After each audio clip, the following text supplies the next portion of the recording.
नमस्कार, world news में आज अमेरिका और ईरान जंग के और करीब आ गए हैं। दोनों के बीच में तीखी बयानबाजी भी शुरू हो गई है। इस बीच ईरान में प्रदर्शनकारियों पर सख्ती भी शुरू हो गई है। सरकार विरोधी प्रदर्शन का चेहरा बने युवक की जान ले ली गई है।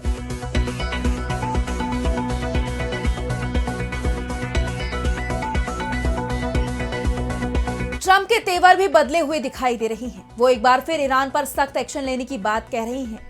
ट्रंप ईरान के खिलाफ कोई भी अभियान शुरू करने से पहले नेटो सहयोगियों को भी साथ लेने की कोशिश कर रहे हैं, क्योंकि अमेरिका को भी एहसास हो चुका है कि ईरान से जंग होती है तो ये आसान नहीं होगी। व्हाइट हाउस की तरफ से कहा जा रहा है कि राष्ट्रपति ट्रंप कभी भी बड़ा फैसला कर सकते हैं, तो अमेरिका और ईरान में जंग का आदेश कभी भी दिया जा सकता है। हमला सीमित कार्रवाई होगा या खुली जंग, ये फैसला ट्रंप को लेना है। लेकिन ईरान फैसला ले चुका है। हमला कैसा भी हुआ उसे ऑल आउट वॉर माना जाएगा। मिडिल ईस्ट में हालात बिगड़ते दिखाई दे रहे हैं। इसी पर हम करेंगे विस्तार से चर्चा, लेकिन आइए जरा उन खबरों को भी देख लें जिन पर आगे होगी बात। रूस और यूक्रेन में रुक सकती है जंग। पहली बार दोनों देशों के बीच शुरू हुई सीधी बातचीत। अमेरिका भी बातचीत में शामिल। अमेरिकी राष्ट्रपति ट्रंप का बड़ा दावा। अफगानिस्तान में यूरोप के सैनिक मोर्चे पर तैनाती से हट गए थे पीछे।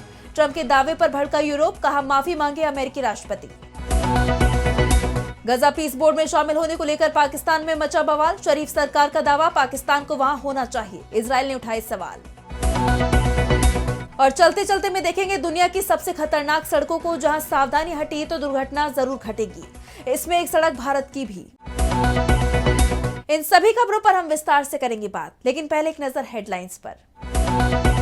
ग्रीनलैंड और अमेरिकी राष्ट्रपति डोनाल्ड ट्रंप का बड़ा दावा, कहा नेटो डील में उन्हें मिली है पूरी पहुंच। हमारे अंदर अगर क्षमता हो तो जो चाहते हैं वो पूरा कर लेंगे।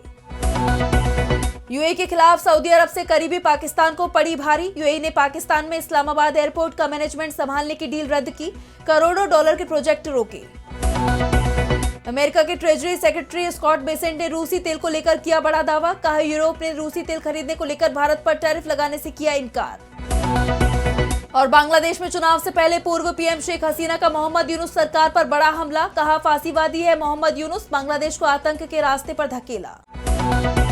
अमेरिका और ईरान के बीच जंग का काउंटडाउन शुरू हो गया है। अमेरिका के राष्ट्रपति डोनाल्ड ट्रंप ने दावा किया था कि हमारी धमकी के बाद ईरान ने प्रदर्शनकारियों की जान न लेने की बात कही है, लेकिन ईरान ने ट्रंप के दावे को झूठा बता दिया था। और अब खबर आ रही है कि ईरान में सत्ता विरोधी प्रदर्शन के आरोप में गिरफ्तार किए गए स्पोर्ट्स कोच और फिटनेस ट्रेनर अली रहबर की जान ले ली गई है। ईरान ने अपने इस कदम से यह संदेश दिया है कि खामेनी अंतर्राष्ट्रीय दबाव की परवाह नहीं करते हैं और विरोध करने वाला कोई भी व्यक्ति खुद को सुरक्षित ना समझे। सबसे बड़ी बात तो यह है कि ईरान ने यह कदम ऐसे समय में उठाया है जब अमेरिकी जंगी जहाज ईरान की तरफ बढ़ रहे हैं। अमेरिकी राष्ट्रपति ने खुद बताया था कि अमेरिका का बहुत बड़ा नौसैनिक बेड़ा ईरान की तरफ तेजी से आगे बढ़ रहा है।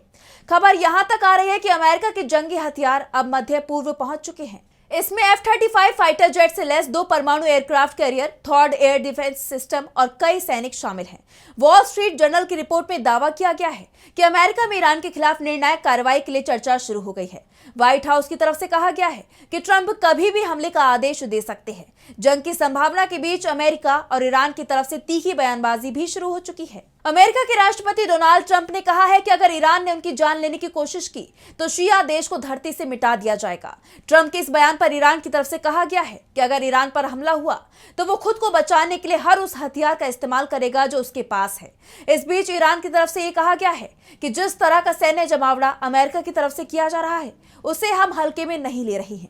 वैसे हम ये मान रहे हैं कि अमेरिका सीधे जंग में नहीं कूदेगा, लेकिन फिर भी देश की सेना हर संभावित स्थिति के लिए पूरी तरह से अलर्ट पर है। हम अपने दुश्मनों को साफ चेतावनी दे रहे हैं कि इस बार कोई भी हमला हो, चाहे उसे लिमिटेड, सर्जिकल या इसे कोई और नाम दिया जाए, अगर ईरान पर हमला हुआ तो इसे ईरान सीधे तौर पर अपने खिलाफ पूरी जंग मानेगा। ऐसी स्थिति में ईरान सबसे सख्त जवाब देगा, जिससे भविष्य में किसी को ईरान पर हमला करने की हिम्मत ना हो। ईरान की तरफ से यह भी कहा गया है कि हम लंबे समय से अमेरिकी सैन्य दबाव और धमकियों का सामना कर रहे हैं, जिसके चलते हमारे पास अपनी रक्षा क्षमता को मजबूत करने के अलावा कोई विकल्प नहीं है। ईरान के पास जो भी संसाधन है वो देश की रक्षा और संतुलन बनाए रखने के लिए तैयार रखे गए हैं। इस बीच ये भी खबर सामने आ रही है कि अमेरिका ने नेटो सहयोगियों पर भी दबाव डालना शुरू कर दिया है। कि ईरान के खिलाफ निर्णायक सैन्य विकल्प के लिए तैयार रहें।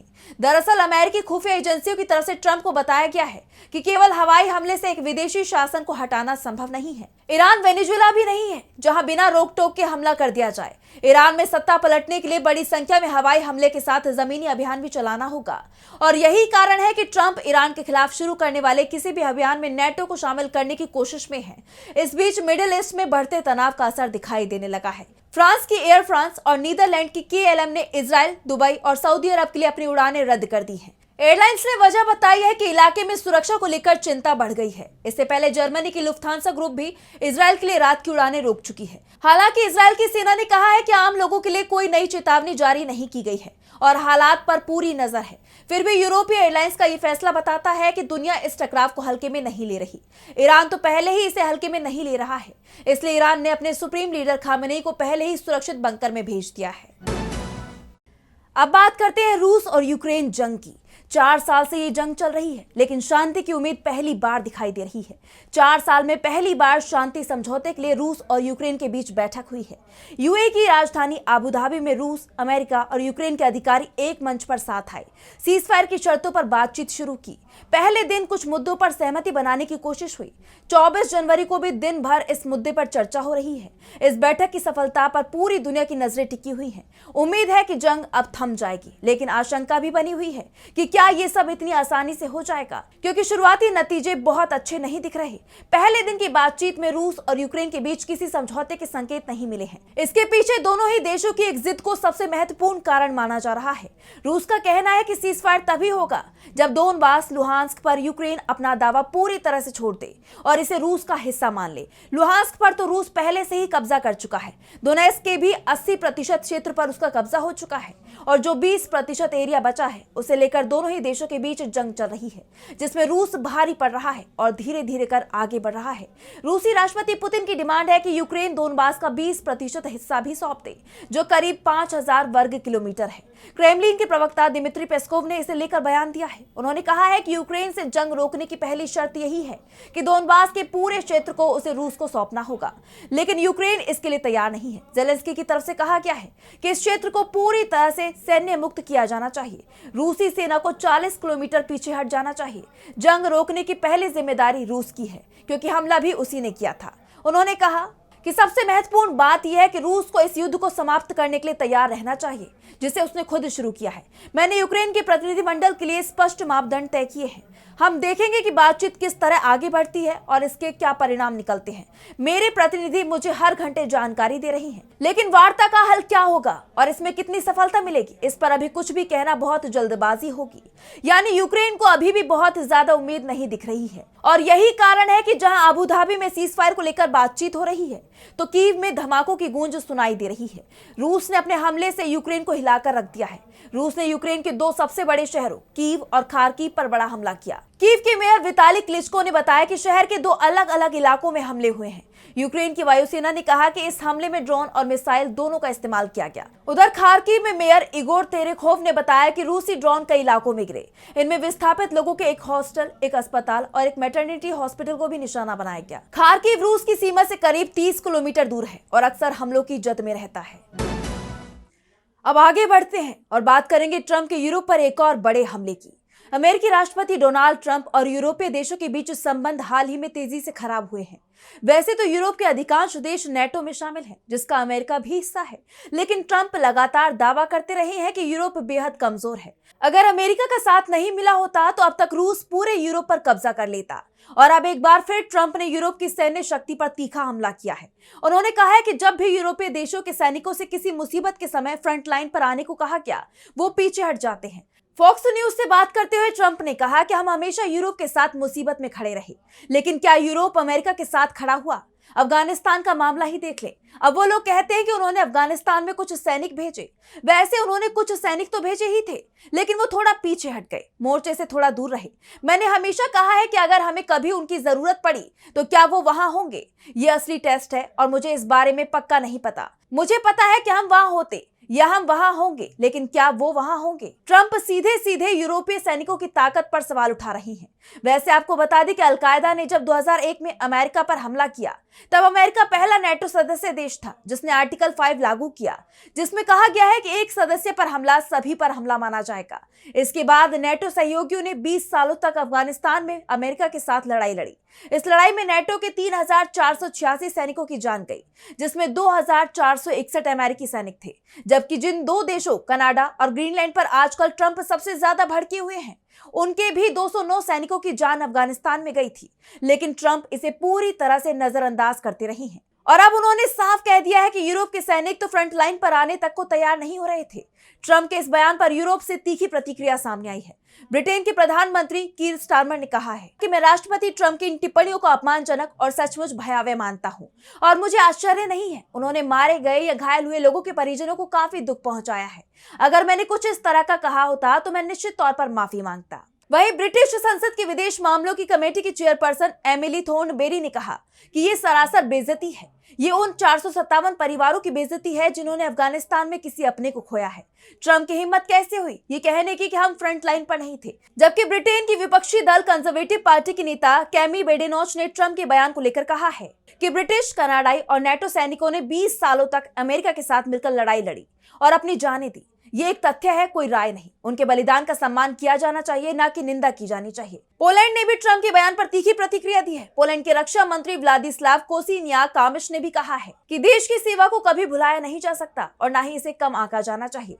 पोलैंड एक भरोसेमंद सहयोगी है और कोई भी बात इसे बदल नहीं सकती। अफगानिस्तान जंग में हिस्सा लेने वाले पोलिश रिटायर्ड जनरल व्लादिस्लाव कोसिनियाक-कामिश ने कहा कि हम ट्रंप के इस बयान के लिए उनकी माफी की उम्मीद करते हैं। ट्रंप ने ये टिप्पणी कर सारी हदें पार कर दी है। हमने इस गठबंधन के लिए खून बहाया है, हमने अपनी जान की कुर्बानी दी है। यूरोप ट्रंप के बयान पर भड़का हुआ है तो दूसरी तरफ अमेरिका यूरोप का उपहास उड़ा रहा है। यूरोप से आ रही तीखी प्रतिक्रिया पर व्हाइट हाउस की डिप्टी प्रेस सचिव अन्ना केली ने तीखा तंज कसा है। उन्होंने कहा है कि राष्ट्रपति ट्रंप ने ऐसा क्या कहा जिससे यूरोप नाराज हो गया है।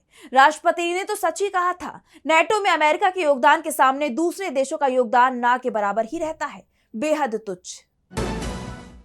और अब बात करेंगे पाकिस्तान की। पाकिस्तान के प्रधानमंत्री शहबाज शरीफ के एक फैसले ने देश के अंदर सियासी तूफान खड़ा कर दिया है। पीएम शहबाज ने अमेरिकी राष्ट्रपति डोनाल्ड ट्रंप की अध्यक्षता में गजा के लिए गठित शांति बोर्ड में शामिल होने के करार पर हस्ताक्षर कर दिए हैं, जिसको लेकर शहबाज शरीफ सरकार पर पाकिस्तान के अंदर ही कई सवाल खड़े हो रहे हैं। मुख्य विपक्षी पार्टी पीटीआई ने कहा कि वो पाकिस्तान सरकार के फैसले को स्वीकार नहीं करती है। इमरान खान की पार्टी ने कहा कि इस तरह के अंतर्राष्ट्रीय महत्व के फैसले हमेशा पूरी पारदर्शिता और सभी राजनीतिक पार्टियों के साथ सलाह के बाद लिए जाने चाहिए। विपक्ष के दबाव के बीच अब सरकार को इस मुद्दे पर सफाई देनी पड़ी है। इसे लेकर पाकिस्तानी मंत्री ने संसद में बयान दिया है। पाकिस्तान सरकार में योजना मंत्री एहसान इकबाल ने कहा कि गजा और फलस्तीन में शांति के लिए योजना देने में अपने मुस्लिम भाई देशों के साथ पाकिस्तान का केंद्रीय मंच पर होना एक राजनयिक जीत है। एक तरफ पीएम शहबाज शरीफ गजा पीस बोर्ड में पाकिस्तान के शामिल होने को जरूरी बता रहे हैं, तो दूसरी तरफ इजराइल ने बोर्ड में पाकिस्तान को शामिल करने पर आपत्ति जताई है। बोर्ड ऑफ पीस में पाकिस्तान के शामिल होने पर इजराइल नाराज दिखा। इजराइल का कहना है कि वो पाकिस्तान को गजा शांति स्थापित करने में कोई भी भूमिका नहीं निभाने देगा। इजराइल के वित्त मंत्री नीर बरकत ने पाकिस्तान को आतंकवाद का समर्थक बताया है। दावोस में उन्होंने कहा कि आतंकवाद का समर्थन करने वाले किसी भी देश का स्वागत नहीं है और इसमें पाकिस्तान भी शामिल है। बता दें कि इजराइल की तरफ से ये बयान ऐसे वक्त में आया है जब पाकिस्तान सरकार पहले से ही अपने देश में घिरी हुई है। पीएम शरीफ को आलोचना का सामना करना पड़ रहा है। ऐसे में पाकिस्तान सरकार दो तरफा घिरती दिखाई दे रही है। और अब चलते चलते में बात करेंगे दुनिया की सबसे खतरनाक सड़कों की। दरअसल सफर का असली मजा मंजिल से ज्यादा रास्तों में होता है, लेकिन कुछ रास्ते ऐसे होते हैं जहां मजे और मौत के बीच सिर्फ कुछ इंच का फासला होता है। जरा सा इधर उधर हुए और खेल खत्म। तो आइए जानते हैं दुनिया की 5 सबसे खतरनाक सड़कों के बारे में। इस कड़ी में सबसे पहले बात करेंगे बोलीविया के डेथ रोड की। बोलीविया की ये सड़क इतनी खतरनाक है कि यहाँ हर साल 200 से 300 लोग अपनी जान गंवाते हैं। ऊबड़ खाबड़ रास्ता और गहरी खाइयां इसे डरावना बनाती है। ताज्जुब की बात यह है कि साइकिल चलाने वालों की ये पसंदीदा जगह है, जबकि भारी भरकम ट्रक यहाँ अक्सर संतुलन खोकर नीचे गिर जाते हैं। और दूसरे नंबर पर है भारत का जोजिला पास। कश्मीर से लद्दाख को जोड़ने वाला ये दर्रा करीब 3,528 मीटर की ऊंचाई पर है। सिर्फ 9 किलोमीटर लंबी ये सड़क धूल भरी हवाओं और बिना किसी रेलिंग के आपके कलेजे को हलक मिला देती है।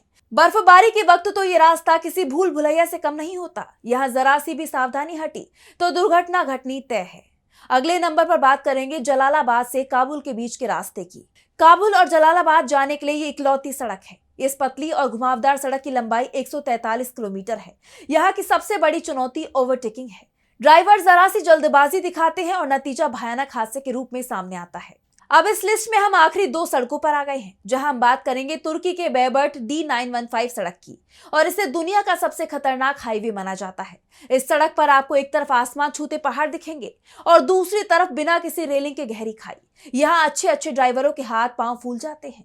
और अब बात करेंगे 5वीं और आखिरी सड़क की, जो कि मिस्र में है। इसका नाम लक्सर अल है। मिस्र के 2 पर्यटन स्थल लक्सर और हुर्गदा को जोड़ने वाली ये सड़क अपराध के लिए जानी जाती है। यहाँ ऊबड़ खाबड़ रास्तों के साथ साथ डकैतों और आतंकवादियों का डर सताता रहता है। अपहरण और लूटपाट जैसी घटनाओं के कारण यहाँ सफर करना अपनी जान हथेली पर रखने जैसा होता है। तो ये थी दुनिया की वो 5 सड़कें जहाँ सफर करना काफी चुनौती भरा है। एक गलती आपकी जान को खतरे में डाल सकती है। जो लोग यहाँ से जिंदा लौट आते हैं, उनके पास सुनाने के लिए रोमांच भरी कहानियां होती हैं।